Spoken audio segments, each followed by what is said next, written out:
Hi friends, എല്ലാവർക്കും നമസ്കാരം. Welcome to my channel. ഇപ്പോൾ ഓണസദ്യയിൽ ഇന്ന് നമ്മൾ ഉണ്ടാക്കുന്നത് കിച്ചടിയാണ്. വെള്ളരിക്ക കൊണ്ടുള്ള കിച്ചടി. എരിവ് കുറഞ്ഞ സ്വാദിഷ്ടമായ ഈ കിച്ചടി എങ്ങനെ ഉണ്ടാക്കുന്നത് നോക്കാം. ഇത് സദ്യ സ്പെഷ്യൽ കിച്ചടിയാണ്. അപ്പോൾ ഇതിൻ്റെ പ്രിപ്പറേഷൻ ഒന്ന് കാണാം. അപ്പോൾ എല്ലാവരും എൻ്റെ ചാനൽ ഒന്ന് സബ്സ്ക്രൈബ് ചെയ്യുക, സപ്പോർട്ട് ചെയ്യുക.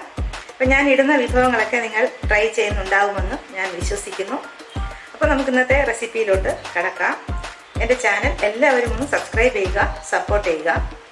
ഞാൻ വീഡിയോസ് അപ്ലോഡ് ചെയ്യുമ്പോൾ നിങ്ങൾക്ക് ഉടനുടൻ നോട്ടിഫിക്കേഷൻസ് കിട്ടും. അതുകൊണ്ട് ബെല്ലൈക്കൺ കൂടെ ഒന്ന് പ്രസ് ചെയ്യുക.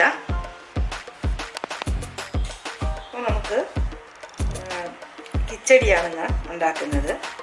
അപ്പോൾ അതിനു വേണ്ടി ഞാനിവിടെ ഈ വെള്ളരിക്കയുടെ ഒരു പകുതി വെള്ളരിക്ക കിച്ചടിക്കായി എടുക്കുന്നുണ്ട്.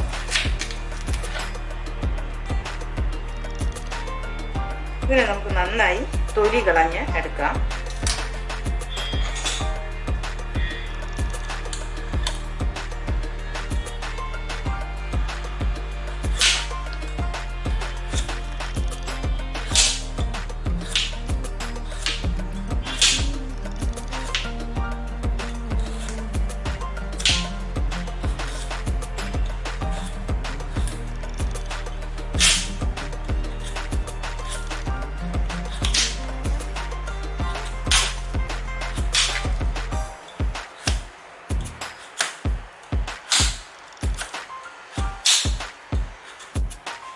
വെള്ളരിക്ക തൊലിയൊക്കെ കളഞ്ഞതിന് ശേഷം ഇതുപോലെ ചെറിയ കഷ്ണങ്ങളാക്കി ആദ്യം നമുക്കിതിനെ ഇങ്ങനെ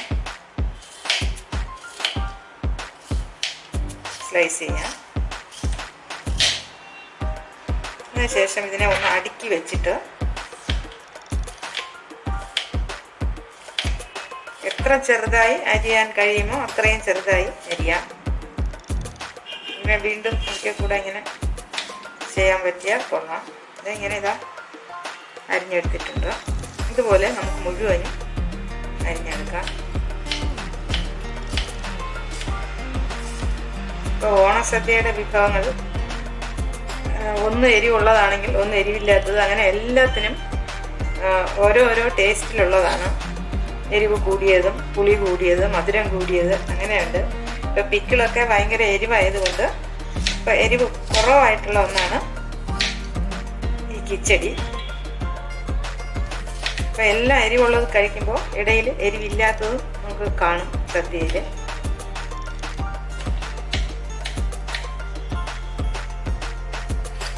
ഇത് പണ്ട് തൊട്ടേ കാലാകാലങ്ങളായി ഉള്ള ഒരു രീതിയാണ് ഈ സദ്യയിൽ എരിവുള്ള കറികളും എരിവ് കുറഞ്ഞ കറികളും. കിച്ചടിയൊക്കെ ഒട്ടും എരിവില്ലാത്ത ഒരു കറിയാണ്. ഇനി കഴുകി വൃത്തിയാക്കിയ നീറ്റാക്കിയ വെള്ളരിക്ക ഇതുപോലെ അരിഞ്ഞെടുത്തത് നമുക്ക് അടുപ്പിൽ വയ്ക്കാം. കിച്ചടി ആയതുകൊണ്ട് ഒരുപാട് വെള്ളം ചേർക്കണ്ട, കുറച്ച് വെള്ളം ചേർത്ത് നമുക്ക് വേവിച്ചെടുക്കണം. വെള്ളം ഒരുപാടാകാൻ പാടില്ല, കാരണം ഇലയിൽ വിളമ്പേണ്ടതാണ്. അപ്പോൾ നമ്മൾ ഇലയിൽ വെച്ചാൽ അവിടെ ഇരിക്കണം. അതുകൊണ്ട് വെള്ളം കുറച്ചൊഴിച്ച് നമുക്ക് വേവിച്ചെടുക്കാം. തിളയ്ക്കുമ്പോൾ ഉപ്പ് കൂടെ ചേർത്ത് കൊടുക്കാം. പെട്ടെന്ന് തന്നെ വേവും ഇത് വെള്ളരിക്കാം. ഇനി ഇത് നമുക്ക് അടച്ചു വെച്ച് വേവിച്ചെടുക്കാം.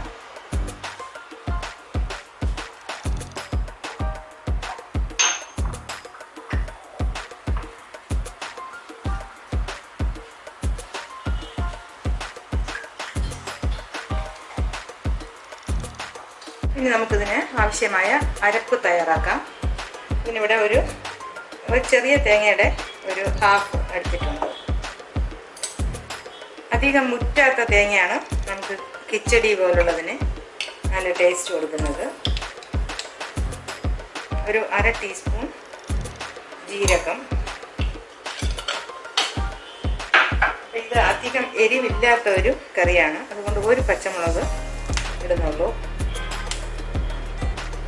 പിന്നെ ഈ തൈര്, കട്ടത്തൈര്, ഞാൻ ഈ തൈര് ചേർത്താണ് അരയ്ക്കുന്നത്.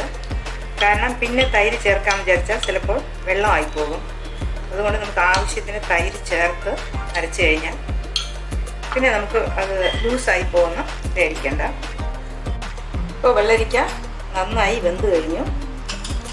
ഇപ്പോൾ വെള്ളമൊക്കെ വറ്റി. ഇനി നമുക്കിതിലേക്ക് കൂട്ട് ചേർത്ത് കൊടുക്കാം. നന്നായി അരച്ചെടുത്ത കൂട്ട് ഇതിലേക്ക് ചേർത്ത് കൊടുക്കാം.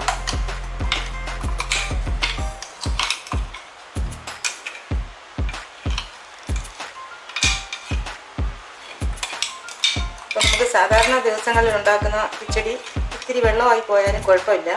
പക്ഷേ നമ്മൾ സദ്യയ്ക്ക് ഇലയിൽ വിളമ്പേണ്ടതായതുകൊണ്ട് ഒട്ടും വെള്ളമില്ലാതെ ഇലയിൽ വെച്ചാൽ ഒലിച്ചു പോകാതെ നല്ല കട്ടിയായി ഇരിക്കത്തക്കവണ്ണം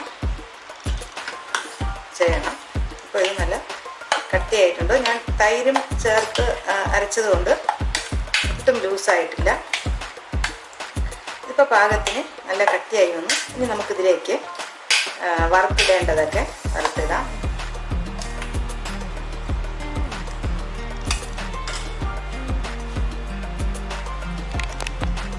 ഇനി നമുക്ക് കടുക് വറുക്കാം. ഒരു ടേബിൾ സ്പൂൺ വെളിച്ചെണ്ണ ഒഴിച്ചു കൊടുക്കാം.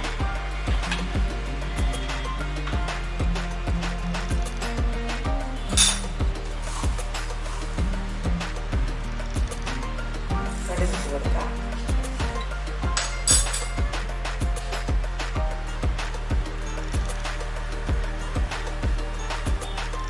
ഒരു 2 വറ്റൽമുളക്,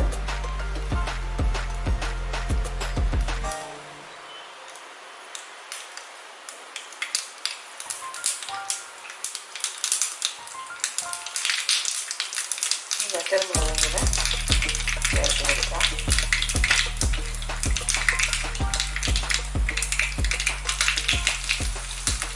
ഈ അല്പം ഒന്ന് കുറച്ച് കൊടുക്കാം.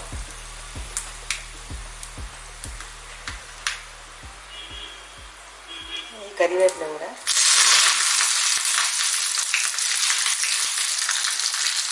നമുക്ക് ഈ കടുക് വറുത്തെടുത്തത് ഇതിലോട്ട് ഈ കിച്ചടി അരച്ച് എല്ലാം മിക്സ് ചെയ്തതിലോട്ട് ചേർത്ത് കൊടുക്കാം.